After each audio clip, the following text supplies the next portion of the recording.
Bismillahirrahmanirrahim.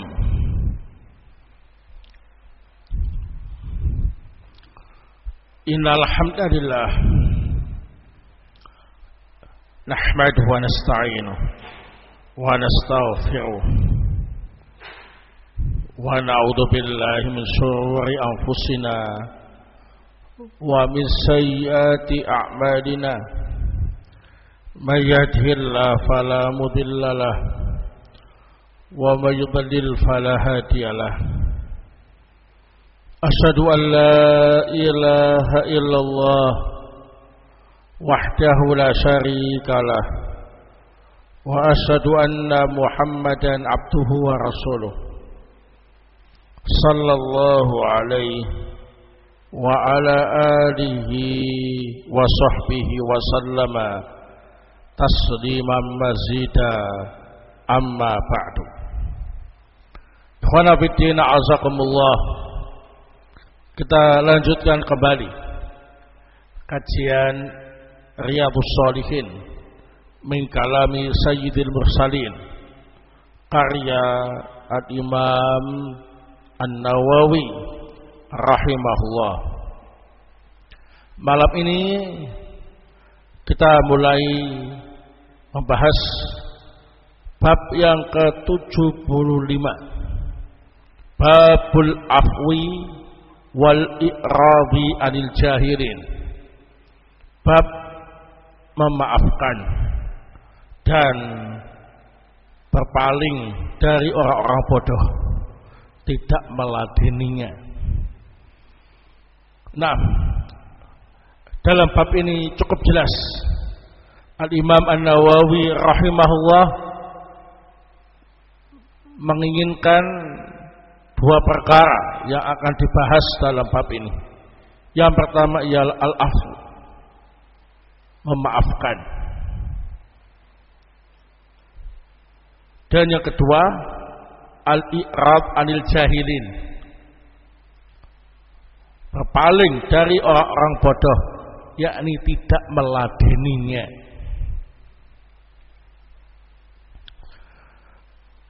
Dalam bab ini Al-Imam An-Nawawi rahimahullah membawakan beberapa dalil dari Al-Quranul Karim dan beberapa hadis Nabi SAW yang menguatkannya. Yang pertama dari Al-Quranul Karim, Al-Imam An-Nawawi menyampaikan surah Al-A'raf ayat yang ke-199.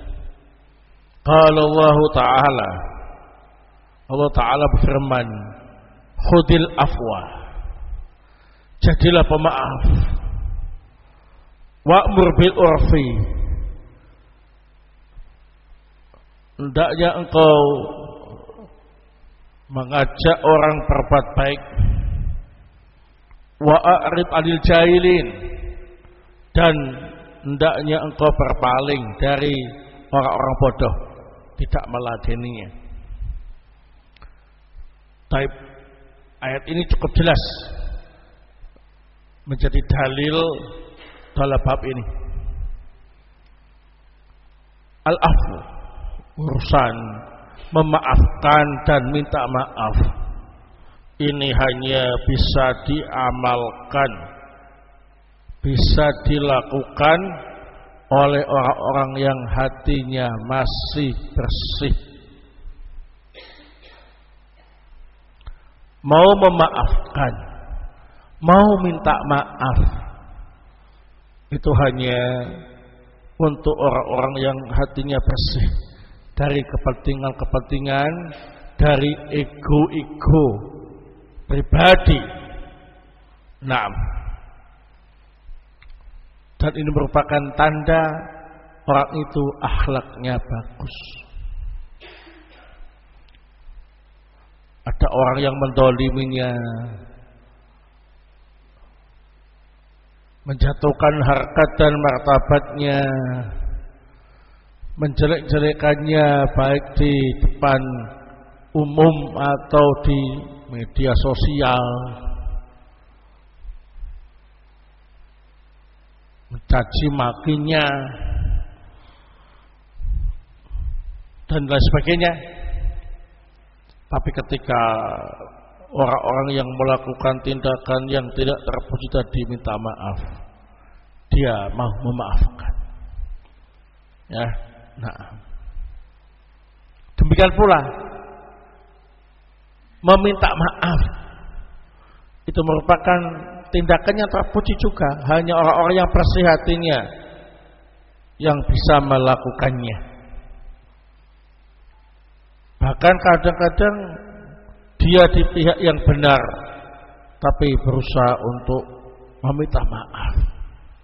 Karena manusia itu tempatnya salah, ya, tempatnya khilaf. Bisa jadi kita tidak merasa salah, tapi sebetulnya kita melakukan beberapa tindakan yang kita tidak sengaja merupakan kesalahan, sehingga meminta maaf itu bukan sesuatu yang rendah, sesuatu yang terpuji. Nah, jadi memaafkan, ya minta maaf, itu termasuk akhlak yang sangat terpuji. Insyaallah kalau ini diamalkan, kaum muslimin akan rukun. Tapi kalau gengsinya masih ada, kepentingan-kepentingan pribadi masih ada, ini susah minta maaf, ya susah apa ini memaafkan. Kalau sudah seperti itu, maka setan pun yang senang, ya, dendam dan yang semisalnya akan terus terpupuk dan memang misi setan, ya, at-tahris bainal muslimin, membikin kaum muslimin itu selalu berkonflik, selalu bersengketa. Bukan hanya masalah besar, masalah-masalah kecil, masalah-masalah sepele itu dipanas-panasi oleh setan. Untuk bisa mengatasi maka setan seperti itu, ini al-afu, itu prinsip yang paling pas, ya. Nah, sudah, kalau saling memaafkan, mau minta maaf, mau memaafkan, selesai urusannya. Enggak perlu lama-lama, ya.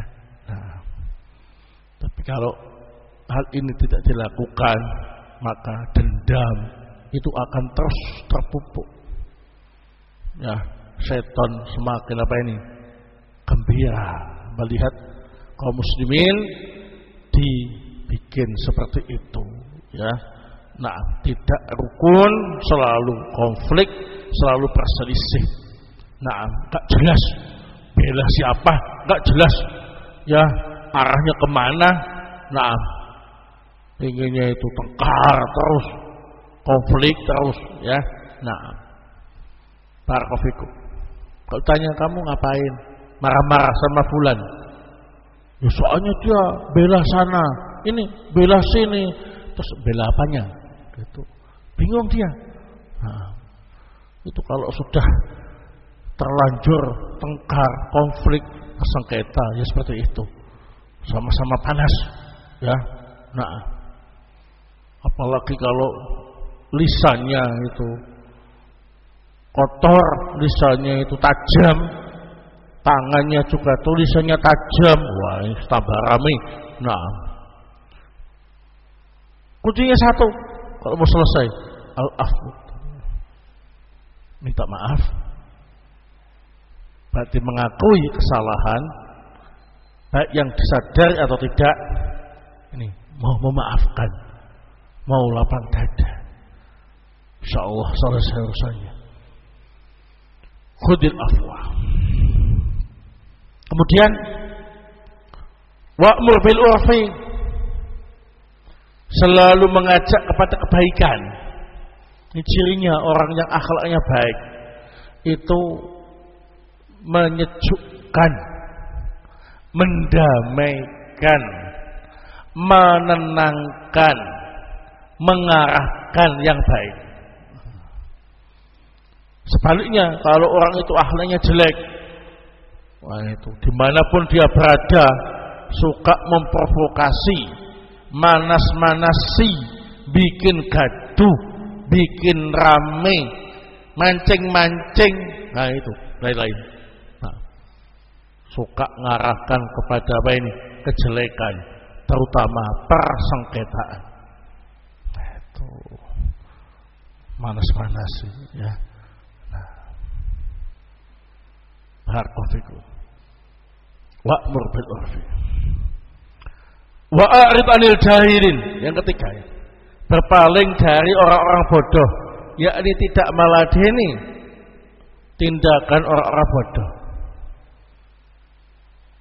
Ini saya contohkan langsung saja tindakan orang bodoh itu, dengan lisannya, dengan tangannya, ya, dengan anggota badannya, tulisannya, ya, di medsos, seperti orang yang gak berilmu, seperti orang yang tidak punya etika, ya, menjatuhkan saudaranya, melecehkan saudaranya, mencaci maki saudaranya, menebar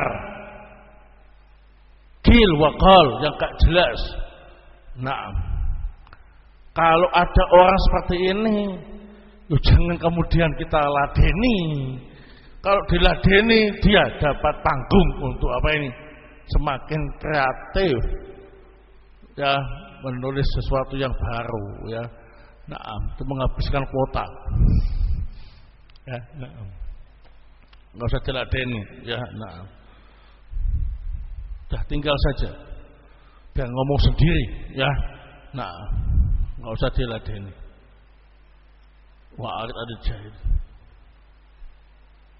Atau dia mancing-mancing dengan ucapannya, ya, entah nantang debat, atau meso-meso, atau mencela, menjatuhkan.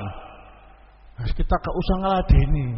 Orang itu kalau berilmu, orang itu kalau mengamalkan ilmunya, orang itu kalau akalnya sedang waras, mohon maaf, ya, gak mungkin melakukan seperti itu.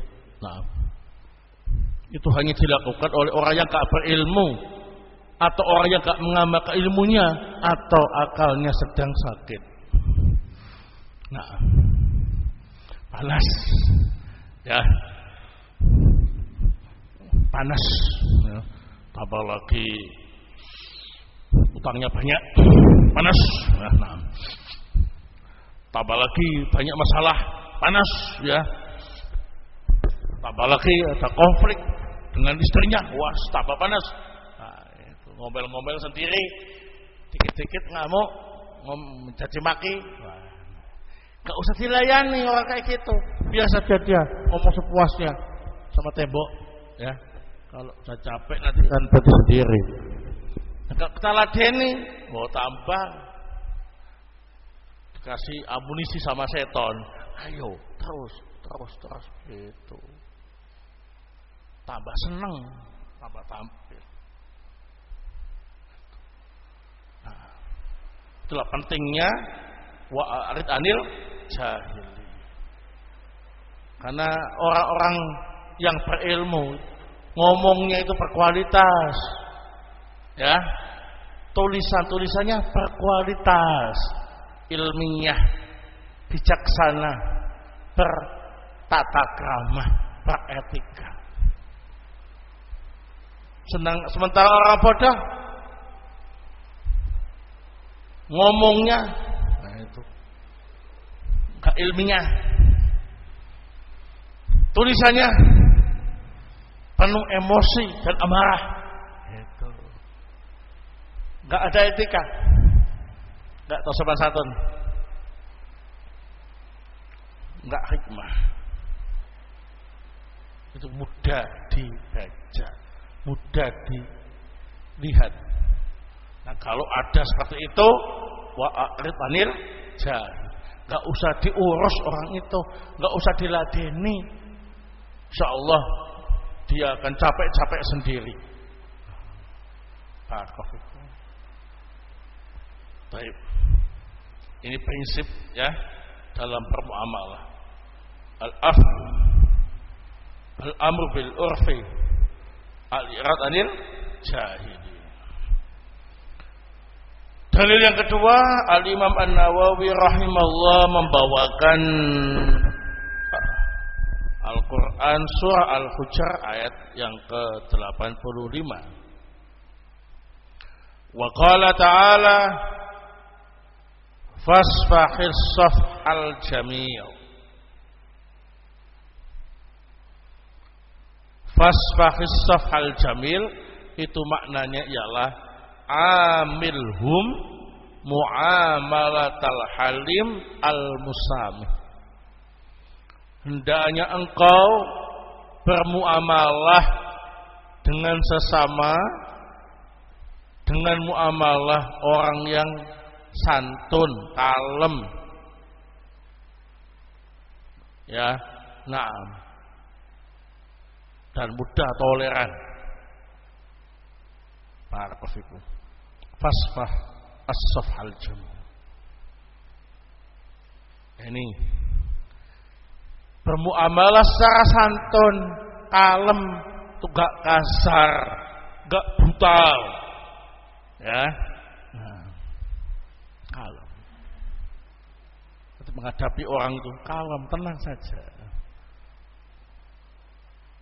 gak emosional, gak temperamental, ya, halim, santun, kalem. Al-musamih. Al-Musami itu orang yang mudah, toleran, ya, tidak ngotot dengan kemauannya sendiri, tidak ngotot maksa orang untuk melakukan keinginannya dia. Ini sebaiknya seperti ini, oh ya, enggak apa-apa. Yang penting boleh, ya kan? Tidak ada unsur dosa. Nah, begitu. Ya, ini sebaiknya nanti kalau menyembelih kambing kita pakai pisau stainless, jangan pakai pisau besi biasa, karena seringnya karetnya itu mempengaruhi kualitas daging, misalkan begitu ya. Oke, monggo, apa-apa, yang penting beres gitu aja. Ya. Nah, begitu. Ini sebaiknya yang nyembelih adalah yang ahli, dan di antara yang ahli itu ikhwan fulan. Ya enggak apa-apa, silakan. Pokoknya gitu kan. Harus dia, kalau enggak dia enggak boleh. Enggak. Al-Musami. Begitu. Jadi kalem, santun, toleran itu aja. Dalam perkara-perkara yang ngapain? Mubah. Tapi kalau dalam perkara dosa, sekali tidak ya tidak, titik gitu ya. Nah, tak boleh ada toleransi dalam masalah itu. Jelas. Dalam masalah kepanitiaan sholat Id misalkan, sebaiknya pakai tapal, enggak pakai tikar. Oke, enggak masalah. Ya. Sebaiknya sound sistemnya nyewa saja. Kalau punya kita terlalu kecil, ya, yang penting ada dananya. Gitu aja, enak kan? Enggak pakai repot. Sebaiknya sholat Idnya jangan lama-lama, segera dimulai, ya, supaya bisa segera panitia hewan kurban melaksanakan tugasnya. Ya, enggak apa-apa, ya. Bahkan kalau seandainya ada ustadznya yang mau khutbah, bila ustadz khutbahnya jangan lama-lama Ustaz, ya, 15 menit, 20 menit, ya enggak apa-apa, 5 menit juga enggak masalah. Apa enak, cepat selesai. Ya kan? Gitu aja. Enggak usah repot-repot. Al-Musami. Nah, ya Ustaz, ini santannya sekarang kalau pakai kelapa itu meresnya lama Ustaz. Itu. Terus pakai apa? Ya, ganti saja paper cream. Praktis gitu. Ya enggak apa-apa, yang penting enak masakannya, gitu aja wis. Gampang lah. Ya, dalam masalah-masalah yang mubah seperti itu. Ini contoh. Naam. Fasfahis safhal jamil. Artinya ialah hendaknya engkau bermuamalah dengan sesama dengan muamalah yang kalem, santun, wal musamih, toleran. Toleran di sini bukan berarti dalam perkara-perkara dosa, dalam perkara-perkara yang apa ini? Mubah. Barakallahu fikum. Baik. Yang ketiga, Al-Imam An-Nawawi rahimahullah membawakan dalil dari surah An-Nur ayat 22. Wa qala ta'ala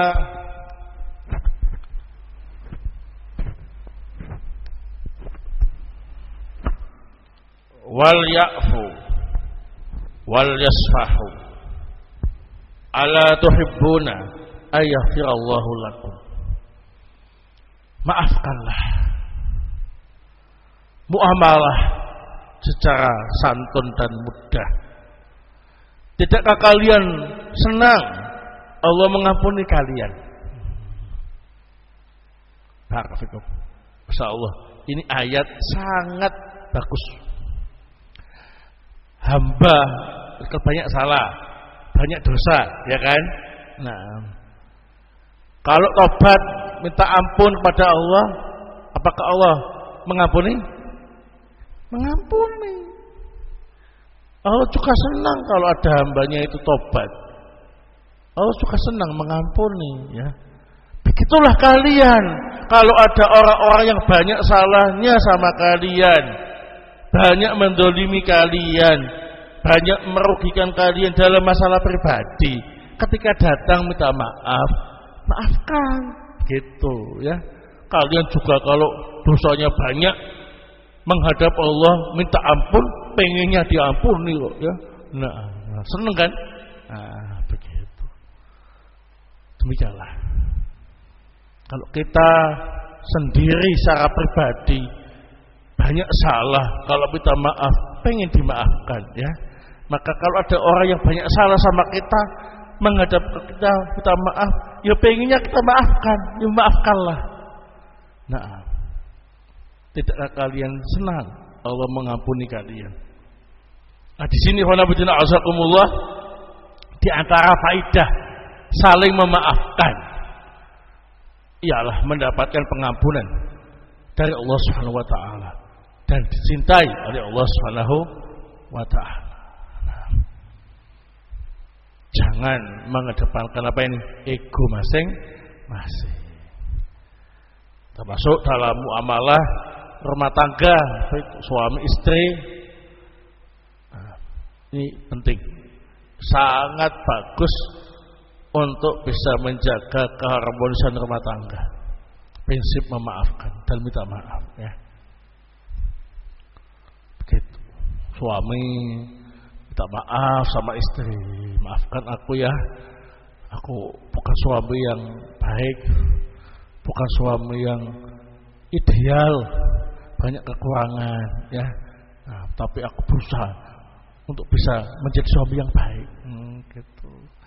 Istrinya juga begitu, minta maaf kalau belum bisa jadi istri yang solihah, belum bisa jadi istri yang baik sama suami, banyak kekurangan ya, Masya Allah. Kalau saling memaafkan gitu enak. Tapi kalau suaminya minta maaf sama suaminya, enggak, aku sudah sakit hatiku ya, nah lebih baik kita pisah. Nah, kalau semua suami diperlakukan seperti itu, maka dia menikah dengan laki-laki manapun enggak akan bertahan lama. Namanya masalah rumah tangga itu mesti ada. Nah, kalau dikit-dikit sakit hati putus, dikit-dikit sakit hati putus ya. Ya kalau laki-laki janda itu lakunya lama, merasa pede bisa cari suami yang lain ya, gitu. Nah, demikian pula suami kalau istrinya minta maaf itu maafkan. Maafkan, itu orang terdekat dalam hidup kita, maafkan. Jangan merasa gampang, wanita banyak stoknya, ya. Jangan. Nah, kalau nggak mau memaafkan, yo menghabiskan banyak wanita nanti ya. Nikah cerai itu nggak pernah memaafkan ya. Ya kalau dia mau, ya ada yang mau sama dia. Ya kalau enggak, ya dia akan jadi duda seumur hidup. Berita, fulan ini memang jago nikah, juga jago cerai. Hanya wali-wali itu gak berani menerima lamaran laki-laki seperti itu. Nanti jangan-jangan anaknya jadi korban yang kesekian, ya. Nah, sikapnya yang seperti itu. Jadi al-afwu, memaafkan, meminta maaf, ini adalah sesuatu yang dicintai oleh Allah dan Allah akan mengampuni mereka yang saling memaafkan. Masya Allah. Kemudian dalam bab ini Al-Imam An-Nawawi membawakan dalil yang kelima. Nah, dalil yang keempat ya. Dalil yang keempat. Yakni surah Ali Imran ayat 134. Wa qala ta'ala wal 'afina 'anil nas wallahu yuhibbul muhsinin. Orang yang suka memaafkan orang lain, maka Allah Subhanahu wa taala mencintai orang-orang yang berbuat baik seperti itu. Nah, muhsinin itu kalau dalam istilah kita seringkali dipakai untuk orang-orang yang apa ini? Dermawan, ya. Nah, muhsinin dari muhsinin, nah, ya. Seolah-olah orang baik itu hanya dengan harta, ya. Wah, itu kalau muhsinin ini mas, benar-benar muhsinin, ya. Nah, sekali nyumbang 100 juta, ya. Sah untuk apa? Gak pakai ngatur-ngatur, ya. Apapun kebutuhan dakwah dia penuhi. Muhsinin. Ternyata muhsinin itu tidak cuma itu. Nah, kalau muhsinin itu cuma itu, kasihan yang miskin ya, nggak bisa menjadi muhsinin dengan hartanya. Nah, ini ada cara yang lain. Apa itu? Memaafkan kesalahan orang lain terhadap dirinya. Nah, mau memaafkan, tidak jadi pendendam, ya, memaafkan. Masya Allah, orang yang memaafkan, mudah memaafkan, itu hidupnya bahagia, ya, jiwanya akan tenang. Sementara orang yang suka dendam, itu hidupnya dalam kegelisahan, bahkan bisa jadi mati dalam kegelisahannya tadi itu. Kenapa? Dendamnya masih belum bisa dilampiaskan.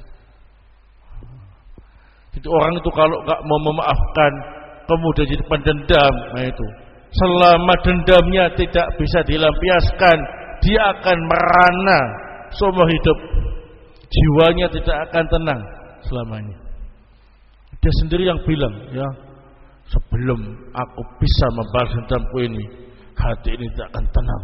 Tidurku nyenyak sampai benar-benar dendamku terbalaskan. Oke. Berarti tidur gak nyenyak berarti dia makan juga gak enak, hatinya terus gelisah, ya kan? Ya kalau sampai mati dendamnya belum terbalaskan, berarti kan hidupnya gak bahagia, ya kan? Nah, salahnya sendiri, ya. Qul mutu bi ghaidikum. Dah, matilah kamu dengan dendam dan kebencian dalam hati kalian, ya. Mati dalam kondisi menderita lahir batin. Naudzubillah min dzalik. Sudah dosa, hidupnya gak bahagia. Itu enak. Jadi pemaaf itu plong begitu. Ya sudah, tak maafkan, sudah selesai, ya. Itu plong. nggak terlalu banyak menampung aplikasi-aplikasi sampah. Semakin cerdas, semakin cepat, semakin enteng, ya kan? Gitu. Kalau semua ditampung, dendam sama A, dendam sama B, dendam sama C, A, B, C, D sampai Z. Nah, semuanya belum tuntas masalahnya. Wah, udah wis. Dipastikan orang ini siap-siap masuk rumah sakit jiwa. Ya, nah. Benar-benar stres dia. Ya, nah. Akan merubah gaya dan pola pikirnya, akan merubah tingkahnya. Makanya harus lepaskan semua masalah itu ya dengan memaafkan. Dan Allah akan mencintai kita dan akan menjadikan kita termasuk muhsinin yang baik walaupun tidak dengan harta kita. Dalil yang kelima, Al-Imam An-Nawawi membawakan surah Asy-Syura ayat 43. Qala ta'ala wa laman sabara wa ghafara inna dzalika lamin azbil umur. Sungguh orang yang sabar menghadapi gangguan, kemudian mau mengampuni dan memaafkan orang yang mengganggunya, yang menzaliminya, sungguh yang demikian itu termasuk sifat-sifat yang mulia. Nah, wal ayatu fil bab katsirah ma'lumah. Ayat-ayat terkait dengan bab ini sangat banyak dan sudah banyak yang tahu tentang masalah itu. Nah, jadi ternyata kita sabar menghadapi gangguan orang lain dan kita mau mengampuni, memaafkan kesalahan orang lain tersebut, ini bukan sifat sembarangan, tapi min azbil umur, sifat-sifat yang mulia. Gak semua orang punya, gak semua orang bisa, ya. Nah, kalau teori semuanya sudah tahu, pengamalan sendiri-sendiri, ya. Ada yang dapat nilai istimewa, ada yang kurang dan lain-lainnya. Nah, maka kita harus introspeksi diri, muhasabah. Kita ini termasuk dapat nilai merah apa hijau apa hitam, ya. Nah, kalau ada masalah, enggak sabaran, ada yang minta maaf, enggak mau memaafkan, malah disimpan menjadi dendam, ya, maka dapat nilai merah. Ingat, berarti sifat kita itu tercela, akhlak kita jelek, dan kita bukan orang yang mulia. Nah, baik, selanjutnya Al-Imam An-Nawawi rahimahullah membawakan beberapa hadis tentang masalah ini. Kita bahas satu hadis. Hadis yang ke-643. Wa ana Aisyah radhiyallahu anha qalat lin Nabi sallallahu alaihi wasallam, dari Ummul Mukminin Aisyah radhiyallahu taala anha, bahwa sungguhnya beliau pernah bertanya kepada Nabi sallallahu alaihi wasallam, hal ata alaika yaumun kana syadda min yaumi Uhud. Wahai Nabi, apakah Anda pernah mengalami kejadian yang lebih parah daripada kejadian yang Anda alami ketika perang Uhud? Nah, perlu diketahui, perang Uhud itu adalah peristiwa yang paling menyakitkan Rasul sallallahu alaihi wasallam. Saat itu jumlah kaum muslimin banyak, tetapi kok kalah gitu, ya. Beda dengan perang Badar, jumlahnya sedikit tapi menang. Nah, kenapa? Karena dalam perang Uhud itu ada sebagian yang menyelisih perintah beliau, ya, yang menyebabkan Allah tidak ridha dan memberi pelajaran kepada kaum muslimin dengan kekalahan saat perang Uhud. Yang kedua, saat perang Uhud itu karena kaum muslimin kocar-kacir kalah ya. Nah, itu Rasul sampai wajahnya itu luka berdarah. Bahkan gigi-gigi beliau pecah. Nah, bahkan sempat terjatuh dalam galian perangkap yang dibuat oleh Abu Amr Ar-Rahib, yang mana Abu Amr Ar-Rahib ini berhasil juga membunuh paman Rasul bernama Hamzah.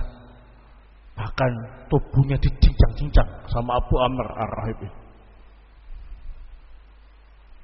Peristiwa yang sangat menyakitkan bagi Rasul saat itu. Nah, beliau sedih, sudah kalah, beliau terluka, kehilangan paman yang sangat beliau cintai, yakni Hamzah radhiyallahu taala. Maka Aisyah bertanya, "Wahai Rasul, apakah ada peristiwa yang lebih parah yang Anda alami selain perang Uhud?" Qala laqad laqitu min qaumik wa kana ashaddu ma laqitu minhum yaumal aqabah. Ada, kata Rasul, saat itu aku menemui kaummu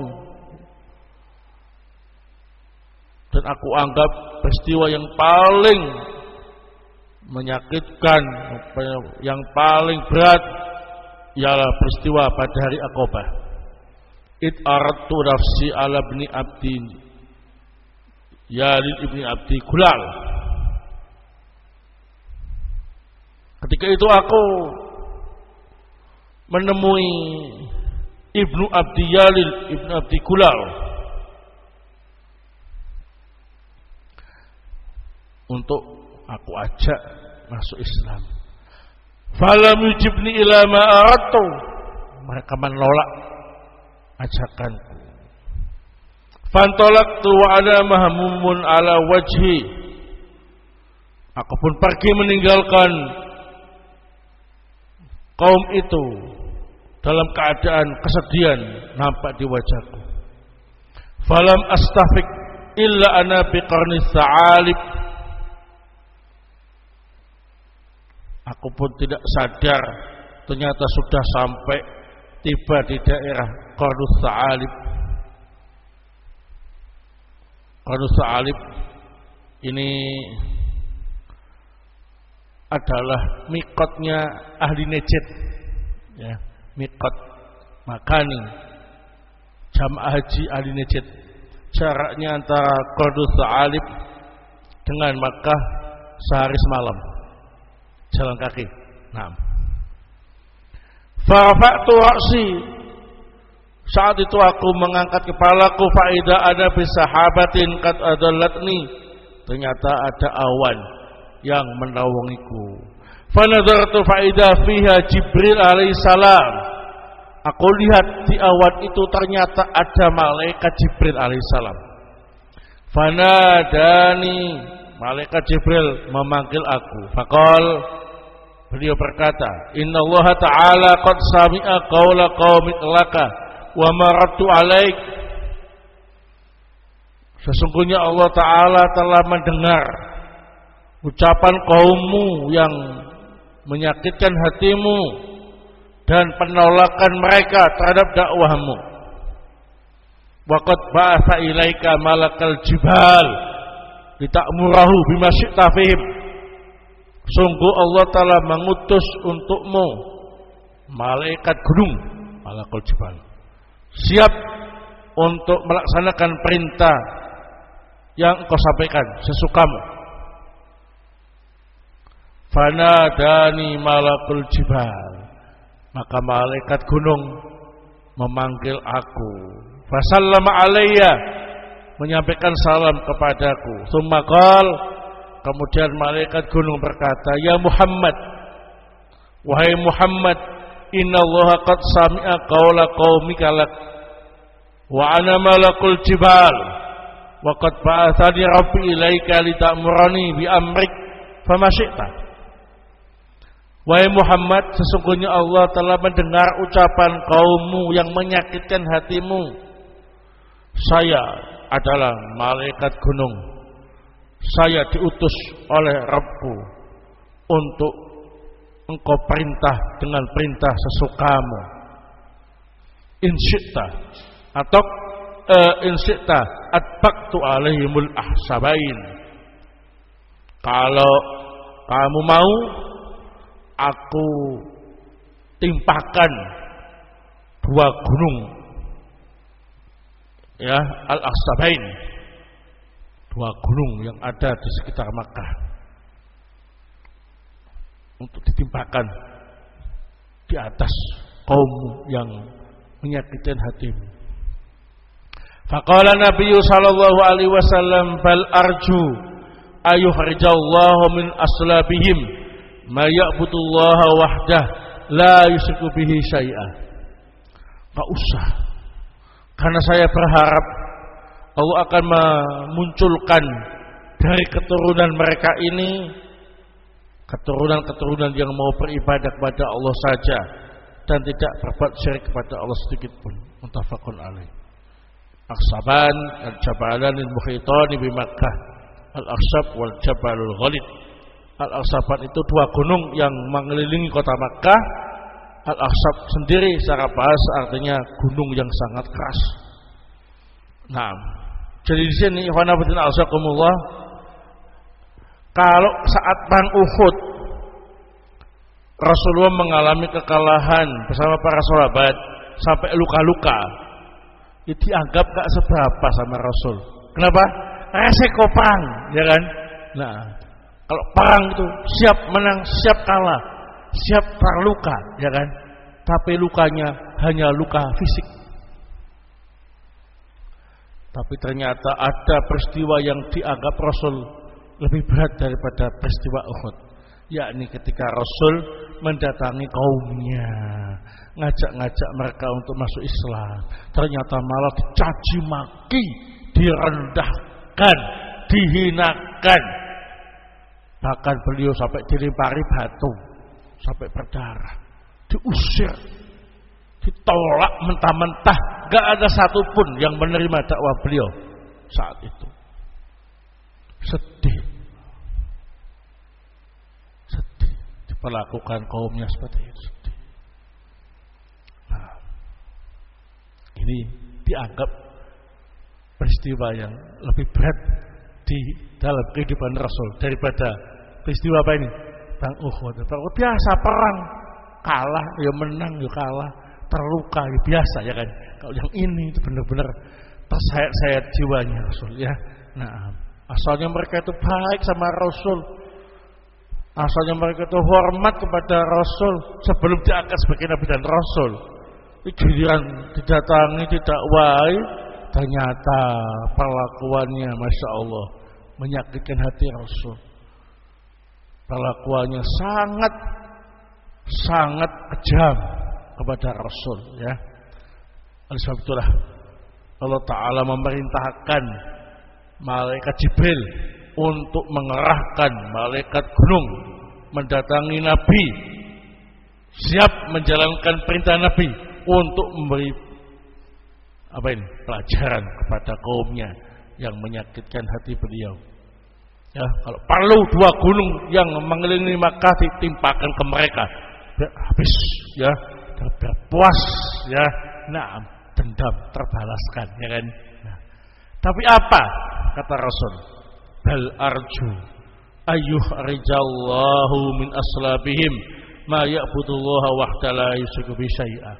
Enggak usah, saya masih berharap kalau enggak bapaknya yuk anak-anaknya yang dapat hidayah masuk Islam, beribadahnya kepada Allah, meninggalkan kesyirikan. Enggak usah dibalas, ya. Nah, maksudnya bagus. Nah, tidak kemudian menggunakan kekuasaan dan kekuatannya untuk membalaskan sakit hati. Tapi dia memaafkan. Kenapa? Mereka belum dapat hidayah, maklum. Orang kalau belum dapat hidayah itu semua tindakannya bodoh. Maka enggak usah diladen. Dimaafkan. Alhamdulillah setelah itu kemudian dari kalangan kaum beliau yang itu berbodoh-bodoh masuk Islam, ya. Nah, demikian pula kita, ya. Kalau kita didolimi, kita dirugikan, dihina secara pribadi, dilecehkan, nama kita dijelek-jelekan, entah di dunia nyata atau dunia maya, medsos. Jangan balas dendam, ya. Mereka itu enggak mungkin melakukan itu kecuali karena bodoh atau tidak mengamalkan ilmu. Orang yang enggak mengamalkan ilmu itu hukumnya sama dengan orang bodoh, ya. Nah, barakallahu, sabar, maafkan. Suatu ketika mereka kalau dapat hidayah dan sadar akan malu sendiri, dan saat itu kita jangan balas dendam, tapi maafkan, ya. Nah, itu adalah akhlak orang-orang yang mulia, akhlak orang-orang pilihan. Gak semuanya bisa, hanya mereka-mereka yang mendapat rahmat dari Allah Subhanahu wa taala. Semoga Allah taala menjadikan kita semua memiliki akhlak yang baik, yang bisa memaafkan dan mau meminta maaf, dan tidak meladeni tindakan orang-orang yang bodoh.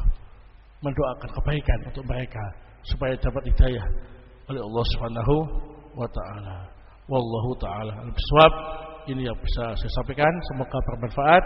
Subhanakallahumma wa bihamdik, asyhadu an la ilaha illa anta, astaghfiruka wa atubu ilaik.